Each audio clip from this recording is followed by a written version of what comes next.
The Galactic Education Initiative was supposed to be humanity's grand debut into civilized society. What a joke that turned out to be. Here I was, Marcus Chun, standing in what the Zephyrians called a physical conditioning facility, watching my fellow humans get sized up like prize cattle at a county fair. Except these particular judges had 6 eyes, scales that shimmer like oil slicks, and attitudes that could freeze helium. "Look at them," hissed Instructor Vextar, her serpentine neck swiveling to examine our group of 20 exchange students. So delicate, so breakable. She clicked her forked tongue against her razor-sharp teeth, a sound that made my spine crawl in the most unpleasant way possible. Standing beside her, the hulking mass of muscle and chitin that called himself Instructor Grokmar nodded his beetle-like head in what I assumed was agreement.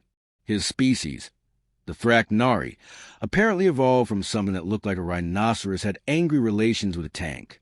"Earth creatures require special accommodations," he rumbled in a voice that sounded like gravel being churned in a cement mixer. "We must be gentle." Gentle. The word hung in the recycled air like a bad smell. My teammate Jake Rodriguez, a former college football player who could bench press a small car, clenched his fist so hard I could hear his knuckles crack. Sarah Kim, who held 3 black belts and could probably kill someone with a paperclip, was grinding her teeth loud enough to wake the dead. But it was little Tommy Walsh who spoke first, all 5 feet 4 inches of him, looking like he'd blow away in a stiff breeze. "Excuse me, sir," he said in his polite Boston accent, raising his hand like we were still in elementary school. "What exactly do you mean by gentle?"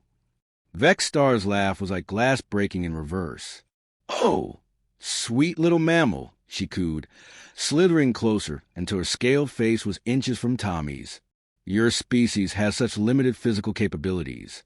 Hollow bones, fragile skin, pathetic muscle density. We have studied your anatomical structure extensively." She gestured toward a holographic display that materialized above her clawed hand, showing what looked like a human skeleton that had been put through a wood chipper. "According to our research," Grokmar added, his mandibles clicking with what might have been amusement, "humans can only lift approximately 1.5 times their body weight. Your cardiovascular systems fail under minimal stress. Your bones fracture with laughable ease." He paused, studying us with those compound eyes like we were specimens in a petri dish. "Frankly, we are surprised your species survived long enough to develop spaceflight." The silence that followed was so thick you could have cut it with a butter knife and served it for dinner. I felt something dangerous building in the air, like the moment before lightning strikes. My fellow humans were exchanging looks that would have made a serial killer nervous. "So," I said, keeping my voice carefully neutral, "what kind of accommodations are we talking about here?" Vextar brightened up like Christmas morning. "Oh, we have designed a special program just for your kind." She clapped her clawed hands together with the enthusiasm of someone who genuinely believed they were being helpful. Foam padding everywhere, of course. Weights made from compressed air rather than actual metals. We even have special low-gravity simulators, so you won't hurt yourselves falling down. Falling down. Sarah's voice was so quiet it was practically a whisper. Anyone who knew her would have started running at this point. Sarah Kim whispering was like a cobra coiling before it strikes. "Oh, yes." Grokmar boomed cheerfully, completely missing the warning signs. "We understand that human equilibrium is quite poor. Your inner ear structures are primitive compared to civilized species. We have crash mats prepared for when you inevitably lose your balance during basic locomotion exercises." That's when Alex Thompson started laughing. Not the kind of laugh you hear at comedy shows or birthday parties. This was the laugh of someone who had just heard the setup to the universe's greatest practical joke and couldn't wait for the punchline. Alex had been a Navy SEAL before joining the exchange program. He'd survived 3 tours in places that would make hell seem like a vacation resort. He'd been shot, stabbed, blown up, and had once reportedly killed an enemy combatant with nothing but a plastic spoon and some very creative thinking.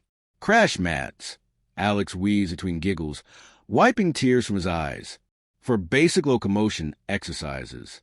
Oh, this is rich. This is absolutely beautiful. The 2 instructors looked at each other with what might have been confusion. Their research had apparently not covered human behavioral patterns very thoroughly. Is there something amusing about our safety precautions? Vextar asked, her tone cooling several degrees. Oh, no, Alex said, still chuckling as he walked over to examine the exercise equipment. This is perfect, absolutely perfect. He picked up what appeared to be a barbell made from some kind of lightweight polymer, probably weighing about as much as a feather pillow. So this is what you think we can handle? That is calibrated for maximum human capability, Grokmar said proudly. 2 pounds of resistance weight. We wouldn't want you to strain anything. 2 pounds. Jake Rodriguez had to sit down on one of the crash mats before he hyperventilated from laughter. 2 pounds was less than the weight of his morning protein shake. And these exercises, I asked, examining a wall chart that showed stick figures doing what appear to be very gentle yoga poses, these are designed for our limited physical capabilities? Precisely. Vextar beamed, clearly pleased that we were taking interest. Very low-impact movements, gentle stretching, light breathing exercises. We even have meditation pods if the physical activity becomes too overwhelming. Tommy Walsh, who had been unusually quiet since the initial exchange, walked over to the wall display showing human anatomy. He studied it for a long moment, his head tilted at an angle that suggested deep thought. You know, he said conversationally, there might be a small problem with your research. Oh. Grokmar leaned down, bringing his massive head closer to Tommy's level. What kind of problem, small mammal? Tommy's smile was the kind that would make angels weep and devils applaud. Well, see, the thing is, I think you might have gotten some bad data. He gestured toward the holographic skeleton display. This anatomy chart you're showing us? This isn't actually from a healthy human. Both instructors leaned in closer, their various eyes focusing intently on the display. This, Tommy continued, his voice taking on the patient tone of a teacher explaining basic mathematics to particularly slow students, appears to be the skeletal structure of someone with severe osteoporosis, multiple bone fractures, and what looks like several degenerative muscle diseases. Probably someone who spent their entire life in a zero-gravity environment without proper exercise or nutrition. The exercise facility suddenly got very quiet. I mean, Tommy went on, now warming to the subject, I can understand the confusion. When you're studying an alien species, it's probably easy to mix up your medical files. But this person you've been using as your baseline, they probably couldn't lift a coffee cup without assistance.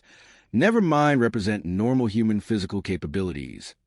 Vextar scales were starting to change color, shifting from their usual oil-slick shimmer to something that looked distinctly more agitated. Are you suggesting, she said carefully, that our research is incomplete? Oh, no, Sarah Kim said sweetly, stepping forward with a kind of smile that made hardened criminals confess to crimes they hadn't even committed. Your research is perfect for studying sick, injured, elderly humans who've been bedridden for most of their lives. But for healthy, active humans like us, she gestured to our group with a flourish. Well, that might be a slightly different story. The two instructors looked at each other, and I swear I could see the first flickers of doubt creeping into their expressions. How different? Grokmar asked, his voice losing some of its condescending confidence. Oh, just a little bit, Alex said casually, walking over to the wall where they had mounted the maximum resistance exercise equipment. He studied the setup for a moment, then reached out and took hold of what appeared to be their heaviest barbell. The polymer weight was designed to simulate the absolute peak of human lifting capacity, a whopping 5 pounds of resistance. With one hand, Alex lifted the barbell over his head and began doing casual bicep curls while continuing the conversation. See, the thing about humans is that we're what you might call adaptable. We've had to be, coming from a planet that's been trying to kill us since day one. Kill you? Vextar's voice was getting higher, which, considering her species' vocal range, was quite an accomplishment. Oh, yeah, Jake said, cracking his knuckles as he examined the crash mats with newfound interest. Earth isn't exactly what you call a gentle place. We got weather patterns that can level cities, predators that see us as walking snacks, natural disasters that pop up just to keep things interesting. Our gravity is pretty intense by galactic standards. Our atmosphere is a corrosive oxygen mixture that would probably dissolve most civilized species, and our entire evolutionary history is basically one long game of survival of the most stubborn. Plus, I added helpfully, we're persistence hunters. That means when we want something, we don't stop chasing it until we get it or die trying. Sometimes both. I paused, letting that sink in. It's made us a bit durable. The color was now completely draining from Vexstar scales. Grokmar's compound eyes were darting back and forth between us and the exercise equipment, like he was trying to solve a puzzle that kept changing its shape. But surely, Vexstar said weakly, your bone structure, your muscle density, our measurements clearly indicate that you tested the wrong humans, Tommy finished gently. But hey, no harm done, right? I mean, what's the worst that could happen? And that's when Sarah Kim walked over to the wall-mounted pull-up bar that had been labeled, for advanced users only, maximum safety protocol required. The safety protocol apparently involved a full harness system, medical monitoring equipment, and what looked like a small medical team on standby. She grabbed the bar with both hands, looked back over her shoulder at the two instructors, and said, "You might want to take notes for your research." Then she proceeded to do 50 pull-ups in perfect form, without breathing hard, while carrying on a casual conversation about the weather patterns on her home planet. The sound of Instructor Grokmar's clipboard hitting the floor echoed through the suddenly very quiet gymnasium. And somewhere in the back of my mind, I couldn't shake the feeling that we were about to give these aliens a crash course in human nature that they would never, ever forget. The revolution was about to begin, and it was going to be beautiful. The silence that followed Sarah's impromptu pull-up demonstration was a kind of quiet you usually only hear right before something explodes. Instructor Vexstar was staring at the pull-up bar like it had personally insulted her entire family tree. Instructor Grokmar was making a sound that might have been breathing, or possibly the noise a hydraulic system makes when it's about to catastrophically fail. 50, Tommy said helpfully, having kept count. 50 perfect pull-ups, without the safety harness, or the medical team, or really breaking a sweat. He paused, considering. Should we mention that Sarah here holds a record at our training facility back on Earth? 237 consecutive pull-ups. But 50 seemed like a nice round number to start with. Sarah dropped down from the bar and dusted off her hands like she'd just finished rearranging furniture, instead of casually destroying everything these aliens thought they knew about human physiology. "Sorry about that," she said with a smile that could have melted titanium. "I hope I didn't break your equipment."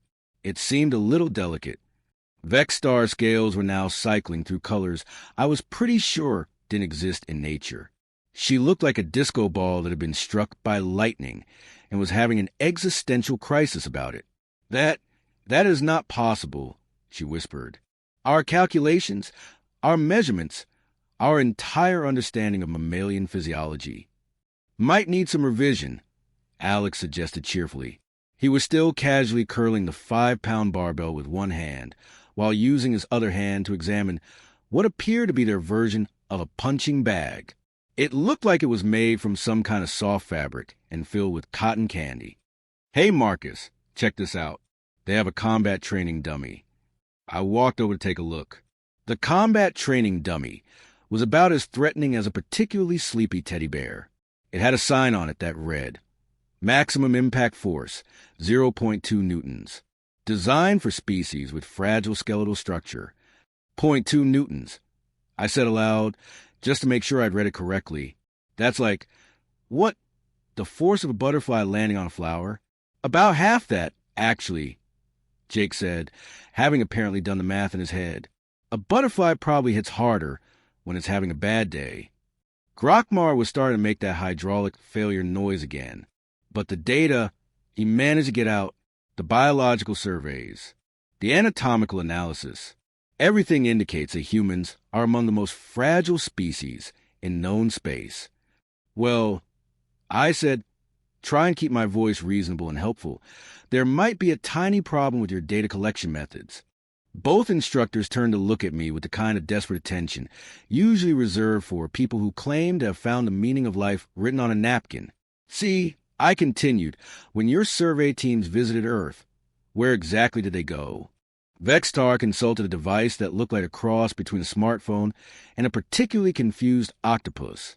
The primary research was conducted at Terran medical facilities, specifically what your species refers to as hospitals and nursing homes. We wanted to observe humans in their natural resting state. The silence that followed this announcement was so profound that I'm pretty sure created its own gravitational field. Their natural resting state, Sarah repeated slowly. In hospitals and nursing homes. Yes, Grokmar said, apparently not picking up on the subtle signs that he was about to become intimately acquainted with a level of human education he had never imagined possible. We observed hundreds of your kind. All were in horizontal positions for extended periods. Many required assistance with basic functions. Some were connected to mechanical devices that appeared to be sustaining their life functions.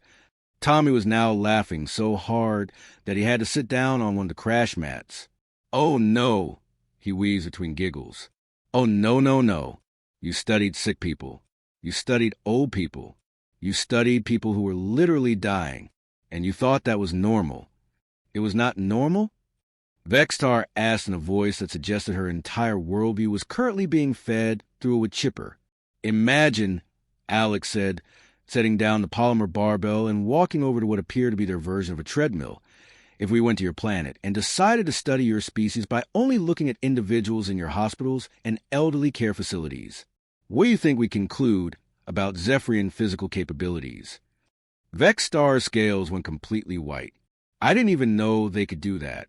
Or, Jake added, pointing at Grokmar, if we base our understanding of Fracnari strength on only observing your sick and elderly, what would that tell us?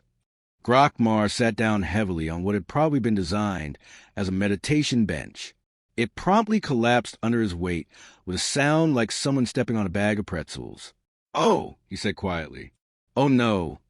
But hey, I said, trying to inject some optimism into what was rapidly becoming an alien existential crisis. Now you get to learn about what healthy humans can actually do. Think of it as a learning opportunity. A learning opportunity, Vextar repeated faintly. Absolutely, Sarah said, walking over to examine their cardiovascular equipment. She picked up something that looked like it was designed to measure heart rate during extreme physical stress. According to the label, it was calibrated for maximum mammalian cardiovascular output. What do you say we give your equipment a real field test? Before either instructor could object, Sarah hopped onto their advanced treadmill system. The machine was apparently designed to simulate the most intense physical activity that human physiology could theoretically handle. A brisk walk at approximately 2 miles per hour on a slight incline. Sarah looked at the control panel, shrugged, and cranked it up to maximum settings. Then she started running. Not jogging. Not a casual trot. Running like she was being chased by something with too many teeth and a bad attitude. The treadmill, which had probably never experienced anything more intense than a leisurely stroll, began making sounds that suggested it was having mechanical nervous breakdown. Current speed, Tommy announced, reading the display. 15 miles per hour.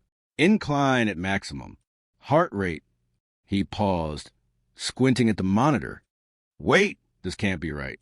It says her heart rate is only elevated to what they've marked as moderate exercise levels for humans. That's because she's just getting warmed up, Jake said proudly. Sarah, show them your sprint pace. What happened next was less like watching someone exercise and more like watching a small, controlled explosion that had learned how to run. Sarah's speed increased until the treadmill's display started flashing warning lights and making noises that suggested it was contemplating filing a formal complaint with its manufacturer. 22 miles per hour, Alex called out, reading over Tommy's shoulder. Heart rate still in what they consider the safe zone for humans. Machine stress levels. He paused. Oh, wow. I think their equipment is crying. Indeed, the treadmill was now making sounds that could only be described as mechanical sobbing. Smoke was beginning to rise from various components, and several warning lights were flashing messages in what I assumed were dire warnings in multiple alien languages. Sarah, meanwhile, was carrying on a casual conversation while running at a pace that would have made Olympic sprinters weep with envy. So, she called over to the instructors, not even breathing hard, What other equipment did you want to test?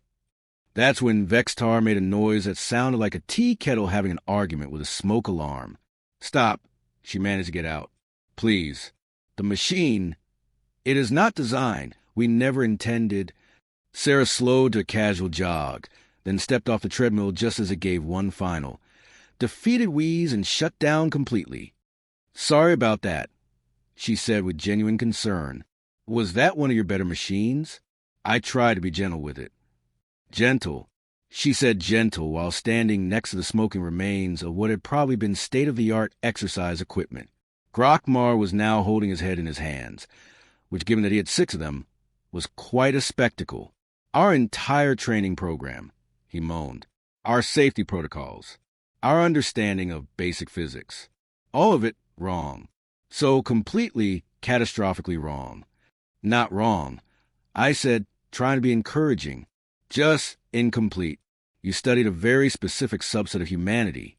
It's like if we try to understand your species by only looking at your newborns and your hospitalized individuals. The data would be accurate for that population, but not representative of the whole. But what are we supposed to do now? Vextar wailed. The curriculum is designed for fragile beings who can barely lift their own body weight. We have safety equipment rated for creatures made of glass and wishful thinking. We have medical teams standing by to treat injuries from walking too quickly. Alex walked over the wall where they had mounted their heavy resistance training equipment. The entire setup was designed around the assumption that the absolute maximum a human could safely handle was about 10 pounds of weight, distributed across multiple safety systems and backup supports. Tell you what, he said, examining the mounting bolts that held equipment to the wall. Why don't we show you what human exercise equipment actually looks like? With that, he grabbed the entire weight rack, mounting hardware and all, and casually lifted it over his head with one arm. This would make a decent warm-up weight back home. The mounting bolts, which had probably been designed to withstand forces that these aliens consider extreme, popped out of the wall like champagne corks. Alex stood there holding what amounted to their entire strength training facility above his head while having a casual conversation. Jake, he said conversationally, what do you usually bench press during your light workout days? Jake, who had been quietly examining the remains of the treadmill, looked up. Oh, about 350 on easy days. 420 when I'm feeling motivated. Why? Their entire weight system here adds up to about 30 pounds total, Alex replied, still holding the rack over his head without apparent effort. I'm thinking we might need to improvise some actual exercise equipment. That's when Tommy, bless his devious little heart, walked over to the wall display showing their understanding of human anatomy. You know, he said thoughtfully, since we're doing educational demonstrations anyway, maybe we should clear up some other misconceptions. He pointed to the skeletal structure that had been the basis for all their assumptions. This bone density analysis, for instance, it suggests that human bones are hollow, like bird bones, and fracture under minimal stress. Both instructors nodded miserably. The problem with that theory, Tommy continued, is that human bones are actually designed to handle extreme stress. They have to be, given our planet's gravity and our species' tendency to do incredibly stupid things for fun. He paused, looking around the gym. Anyone have something I can demonstrate with? Sarah pointed to a support beam that ran along the ceiling. It was probably designed to hold up the roof and various equipment, and looked like it was built to withstand significant structural stress. How about that? Perfect, Tommy said. Then, before either instructor could object, he jumped straight up and grabbed the beam with both hands. The jump itself was impressive enough, considering he cleared about 8 feet of vertical distance from a standing start. But what happened next turned the aliens' understanding of human physiology into confetti. Tommy proceeded to do a series of gymnastic moves on the support beam that would have made Olympic athletes applaud. Flips, twists, holds that required the kind of grip strength that could crush steel. And through it all, he kept up a running commentary about human bone density, muscle fiber composition, and the effects of Earth's gravity on human development. The thing is, he said while hanging upside down from the beam by one hand, humans evolved under conditions that would kill most civilized species. High gravity, corrosive atmosphere, extreme temperature variations, and constant predation pressure. It made us. He paused to execute a maneuver that involved flipping right side up while transitioning to a one-handed handstand, somewhat more durable than your research suggests. By this point, both instructors were just staring in fascinated horror. Vextar had given up on her color changing completely and was now just a sort of shock beige. Grokmar was making a continuous low moaning sound that suggested his brain was attempting to process more information than it was designed to handle. So, I said, looking around at the wreckage of their carefully designed human exercise facility, I guess the question is, what do we do now? You've got 20 human exchange students and a gym that's designed for beings made of tissue paper and good intentions. The two instructors looked at each other, then at us, then at the smoking remains of their equipment, then back at each other.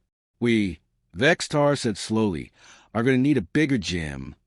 And that's how humanity's first day at Alien Physical Education became the most expensive learning experience in galactic history.